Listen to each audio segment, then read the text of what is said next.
दिल्ली में कॉकरोच जनता party CJP के नेतृत्व में हो रहे छात्रों के विरोध प्रदर्शनों का हंगामा शनिवार शाम को अंततः थम गया।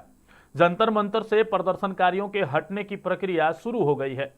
पुलिस द्वारा लोगों से धरना स्थल खाली करने की घोषणा के बाद दिल्ली मेट्रो रेल निगम डीएमआरसी ने कई महत्वपूर्ण स्टेशनों के एंट्री गेट खोल दिए हैं ताकि प्रदर्शनकारी आसानी से अपने घर वापस जा सके।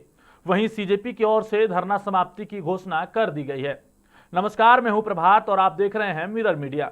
दिन में नीट पेपर लीक विवाद को लेकर केंद्रीय शिक्षा मंत्री धर्मेंद्र प्रधान के इस्तीफे की मांग करते हुए देश भर में बड़े पैमाने पर प्रदर्शन हुए। दिल्ली में हजारों छात्रों ने जंतर मंतर पर प्रदर्शन किया, जिसके कारण यातायात प्रतिबंध लगाए गए थे। सेंट्रल सेक्रेटेरिएट, राजीव चौक, गलियारे के कई मेट्रो स्टेशनों के गेट अस्थायी रूप से बंद कर दिए गए थे।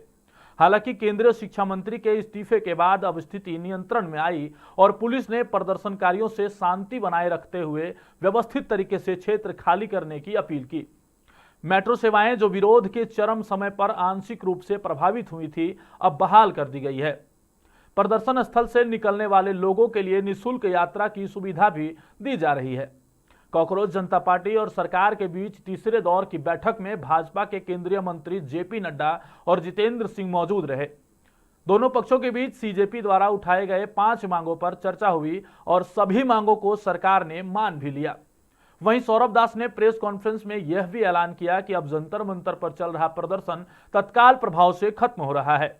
प्रेस वार्ता में सौरभ दास ने बोला कि जंतर मंतर पर हमारा विरोध जो कई दिनों से चल रहा था, उसकी 3 मुख्य मांगे थी। धर्मेंद्र प्रधान का इस्तीफा, प्रदर्शनकारियों और आयोजकों के खिलाफ दिल्ली ही नहीं पूरे देश में दर्ज सभी कानूनी मामले व प्राथमिकी वापस ली जानी चाहिए और प्रदर्शनकारियों या आयोजकों के खिलाफ भविष्य में कोई मामला दर्ज नहीं किया जाए। ये सभी मांगे सरकार ने मान ली है। इसके अलावा उन्होंने सरकार से एक 5 सूत्री मांग भी रखा, जिसमें व्यापक शैक्षिक सुधार और परीक्षा सुधारों के बारे में बात की गई थी। उस मांग पत्र के संबंध में लगभग 4 सप्ताह में सरकार से फिर मिलेंगे ताकि व्यापक सुधारों पर मिलकर काम कर सके। यदि सरकार इन सभी मांगों पर सहमत होती है तो आंदोलन वापस लेना भी चाहेंगे। वहीं प्रेस वार्ता में जेपी नड्डा ने कहा कि उन्हें एफआईआर की कॉपी देंगे और कोई बड़ी कार्रवाई नहीं करेंगे।